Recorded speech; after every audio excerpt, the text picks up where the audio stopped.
बच्चों, welcome again to your science class. And बेटा, हम लोग जो है वो विज्ञान विषय में दूसरा पार्ट पढ़ रहे हैं, प्राणियों में पोषण। प्राणियों में पोषण में भी हम लोग जो है मनुष्य में पाचन को पढ़ रहे थे, और इसमें हम लोग देख चुके हैं मुख में पाचन या मुख गुहा, दांत की संरचना, जीभ की संरचना, उनके कार्य। कल हमने देखा था आमाशय और ग्रसनी, किस तरह से आमाशय के अंदर किस किस चीज़ का भोजन होता है, पाचन होता है। फिर उसके बाद हमने देखा शुद्रांत या छोटी आंत के अंदर कौन कौन सा पदार्थ जो वो पचते हैं, कौन कौन से पदार्थ। इसके अलावा हमने सहायक पाचक ग्रंथियाँ भी देखी, जैसे अग्नाशय का कार्य देखा, यकृत का कार्य देखा। अब हम लोग शुद्रांत में अवशोषण, छोटी आंत, शुद्रांत में अवशोषण का क्या मतलब होता है। जब भोजन में कार्बोहाइड्रेट, प्रोटीन, वसा जो है कम्प्लीटली या पूरी तरह पच जाती है छोटी आंत में, तो उसके बाद छोटी आंत का जो आंतरिक स्तर है उसमें उंगली के जैसे उभार होते हैं बच्चों, जिनको हम लोग विलाई कहते हैं या विली क्षेत्र कहते हैं। ठीक है, रसांकुर, ये उंगली जैसे उभार हैं, इनके अंदर ब्लड वेसल्स होती हैं या रक्त वाहिनियाँ होती हैं, रक्त केशिकाएँ होती हैं। यहाँ से ये पचा हुआ भोजन, इसके पोषक तत्व जो है वो रक्त में एब्जॉर्ब होंगे, अवशोषित होंगे। इसीलिए यहाँ लिखा है शुद्रांत में अवशोषण या छोटी आंत में अवशोषण। तो चलिए देखते हैं।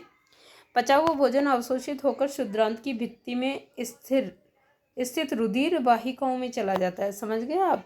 शुद्रांत की जो आंतरिक भित्ति है उसमें नसें होती है या ब्लड वेसल्स या रक्त केशिकाएं होती हैं, उनके द्वारा यह अवशोषित कर लिया जाता है। इस प्रक्रम को अवशोषण कहते हैं, इस प्रक्रम को अवशोषण कहते हैं। और मैक्सिमम अवशोषण जो है पचे हुए भोजन का कहाँ होता है, छोटी आंत में ही होता है। बड़ी आंत में कोई अवशोषण नहीं होता है, केवल पानी का अवशोषण होता है। पुनः शुद्रांत की आंतरिक भित्ति पर उंगली के समान उभरी हुई संरचनाएं होती है, जिन्हें दीर्घ रोम या रसांकुर कहते हैं। ये भी आपको ध्यान रखना है, प्रश्न बनता है रसांकुर किसे कहते हैं, अवशोषण किसे कहते हैं, और करने हैं यहाँ से। क्या आप अनुमान लगा सकते हैं कि दीर्घ रोम की आंत्र में क्या भूमिका है ना।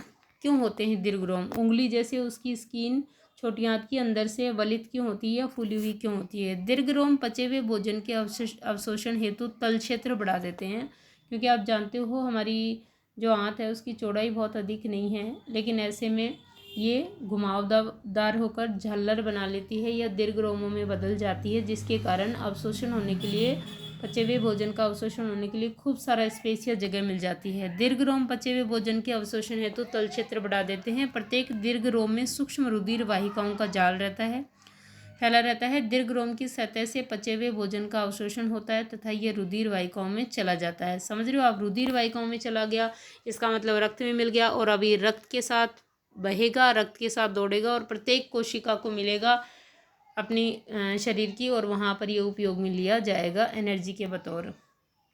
ये देखिए, एक चित्र मैंने आपको दिया है, आपको बनाना है बेटा। ये जो है यहाँ पर अंदर ये छोटी आंत है सारी, और ये जो बाहर आपको दिख रहा है ये बड़ी आंत है।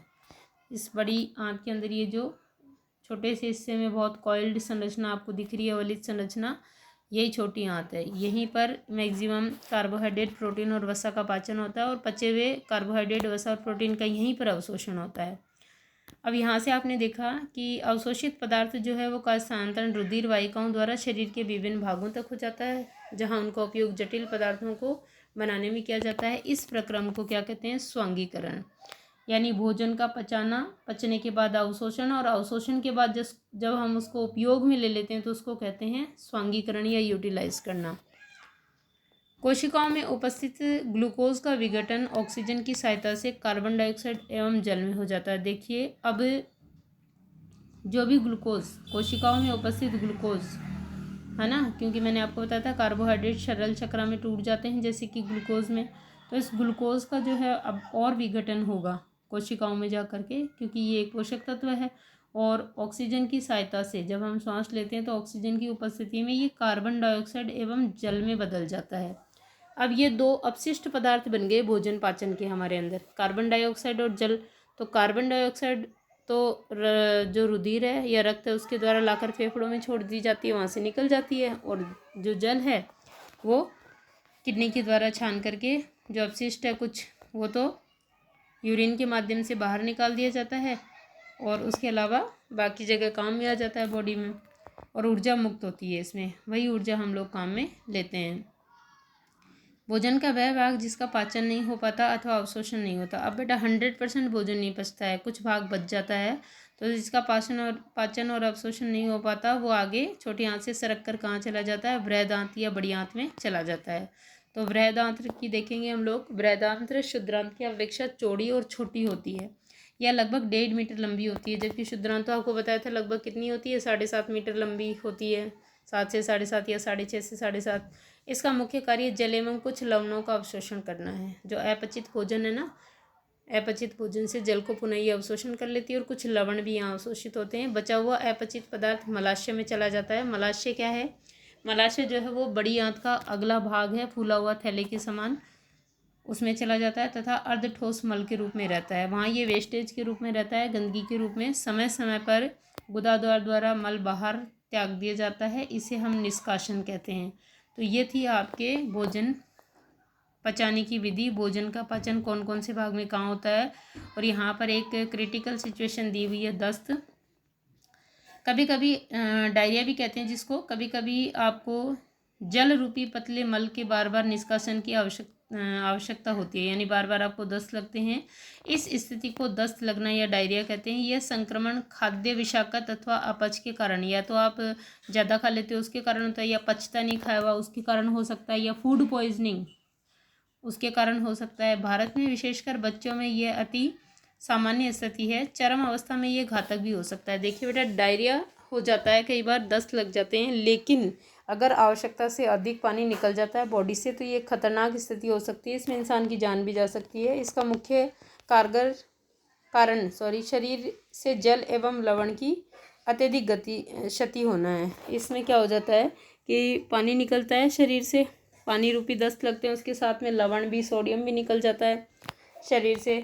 इसे सहजता से नहीं टालना चाहिए। चिकित्सक के पास जाने से पूर्व ही रोगी को उबालकर ठंडा किए हुए जल में 1 चुटकी नमक एवं चीनी घोलकर पिलाना चाहिए। देखो, जब तक आप डॉक्टर के पास पहुंचोगे, और अगर रात है और ऐसी सिचुएशन आ जाती है बच्चों के साथ में, तो डॉक्टर के पास पहुंचने से पहले ही पानी को उबालकर उसको ठंडा करके, और आप क्या करें, थोड़े से पानी के अंदर थोड़ा नमक और थोड़ी चीनी घोल करके और बच्चे को जो है वो चम्मच से पिलाते रहें या गिलास से पिलाते रहें।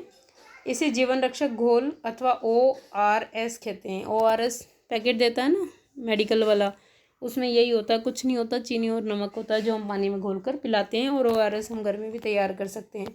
तो यहाँ से आप बताओगे कि ORS क्या है, ठीक है ना। और इसके अलावा भोजन का स्वांगीकरण, भोजन का अवशोषण, ये सब, ठीक है, दीर्घरोम या रसांकुर किसे कहते हैं, ये सारा आपको यहाँ से करना है। ओके बच्चों।